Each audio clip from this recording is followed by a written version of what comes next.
वैसे तो कहा गया शास्त्रों में कि नहीं मानुषात् श्रेष्ठतरम ही किंचित।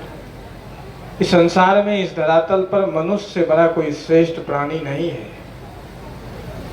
आदि शंकराचार्य जी ने कहा कि लब्ध्वा कथंचिन नरजनम दुर्लभम। जिस किसी भी प्रकार से मिला हो, मानव जीवन बड़ा दुर्लभ है। मानव जीवन की बहुत बड़ी महिमा गरिमा गाई गई, लेकिन विचारणीय तथ्य ये है कि इस जीवन का, जिस जीवन को हम इतना श्रेष्ठ मानते हैं, इस जीवन का प्रबंधन कैसे किया जाए, इस जीवन का नियंत्रण कैसे किया जाए। आज मनुष्य के जीवन में आवश्यकता है अपने जीवन का नियंत्रण करने का, अपने जीवन को प्रबंधन करने का। आज मनुष्य के जीवन में यही व्यवस्था नहीं बन पा रही है, जिसके कारण मनुष्य तो है, लेकिन मानवीय गुण, मानवीय संवेदना उसके अंदर नहीं आ रही है।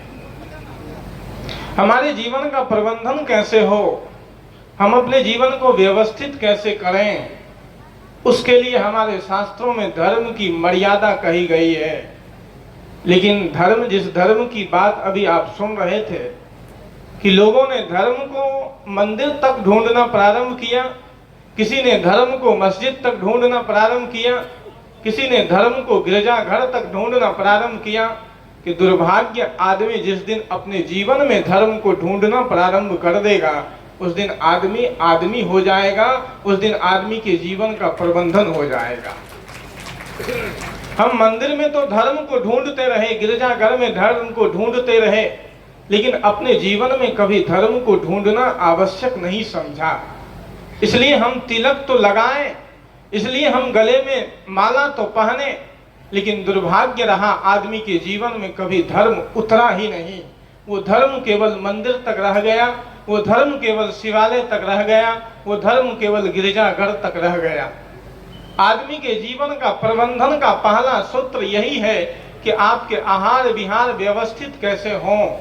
जिस आहार विहार की चर्चा अभी आप सुन रहे थे कि मनुष्य के जीवन में सबसे पहला प्रबंधन आदमी के जीवन का है आहार।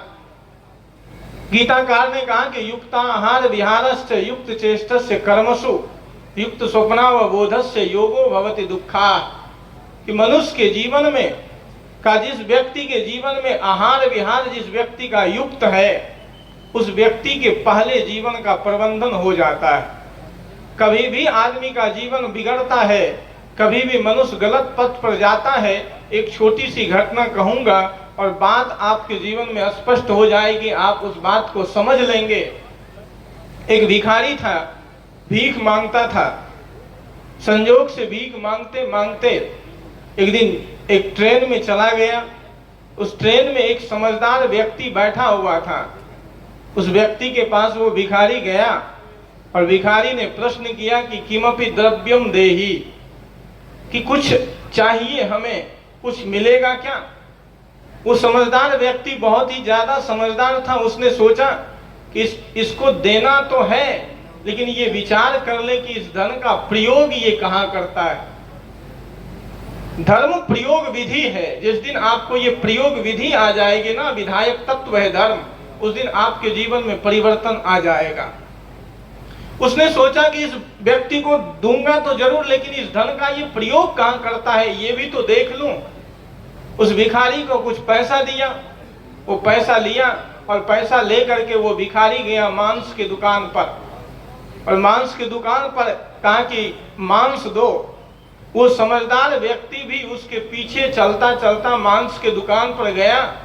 उस भिखारी से प्रश्न किया कि भव भिक्षुक किम मांस निसेवनम प्रकुरुषे। अरे भिखारी, क्या तुम मांस खाते हो।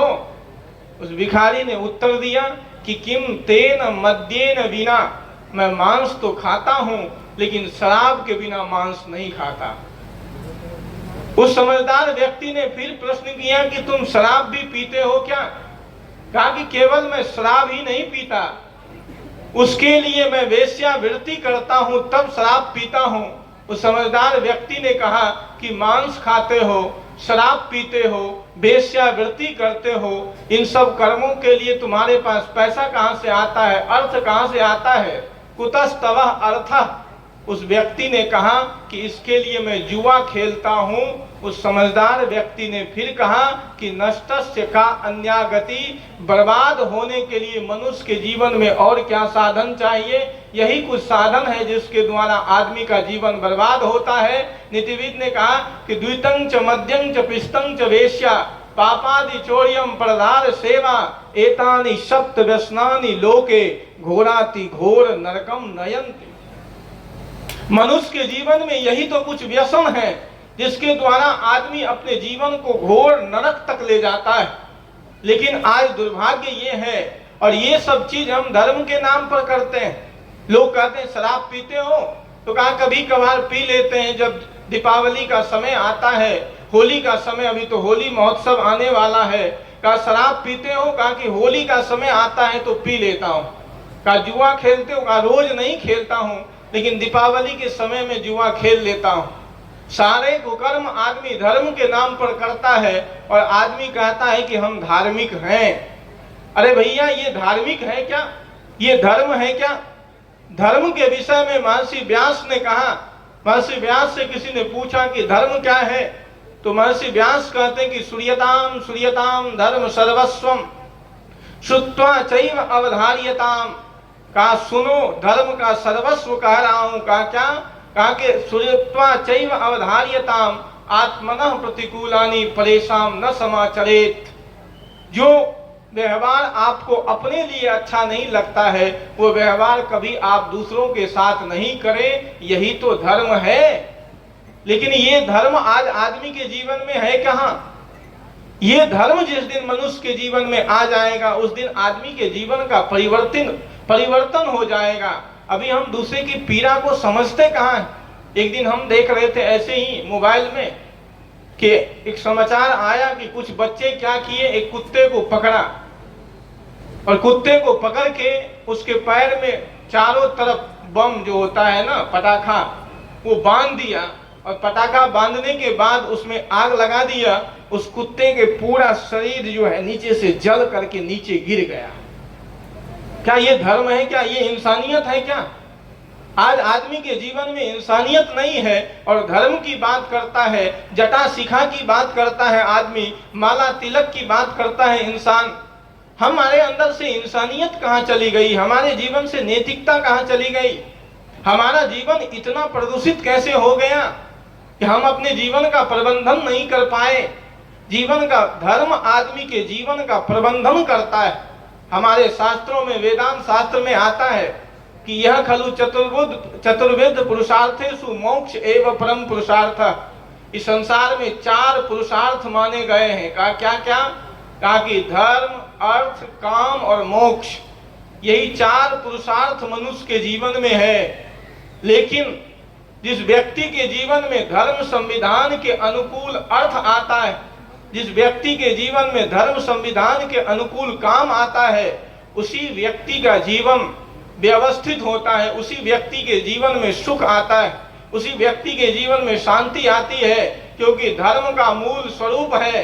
वैशेषिक दर्शन के आचार्य महर्षि कणाद ने कहा था कि यतो अभ्युदयः निःश्रेय सिद्धि स धर्म, कि धर्म क्या है? कि यतो अभ्युदयः निःश्रेय सिद्धि द धर्म। जहां से आदमी के जीवन में अभ्युदय की प्राप्ति हो और अंत में जीवन का जो परम प्रयोजन है, मोक्ष की प्राप्ति हो, यही मानव जीवन में धर्म है। और इसी के द्वारा आदमी अपने जीवन का प्रबंधन कर सकता है, इसी के द्वारा आदमी अपने जीवन का नियंत्रण कर सकता है। तो मनुष्य जीवन का प्रबंधन सबसे बड़ा धर्म है। हमारा आहार विहार, हमारा जीवन व्यवस्थित हो। इन्हीं कुछ चंद शब्दों के साथ मैं अपनी बातों को दूंगा विराम, क्योंकि मंत्री जी का गाड़ी लग रहा है आ ही गया है और मंच संचालन का आदेश था कि आप स्वयं ही समझदार हैं। तो मैं इन्हीं कुछ चंद शब्दों के साथ मैं अपनी बातों को देता हूँ विराम। बोलिए सदगुरुदेव की, सदगुरुदेव की।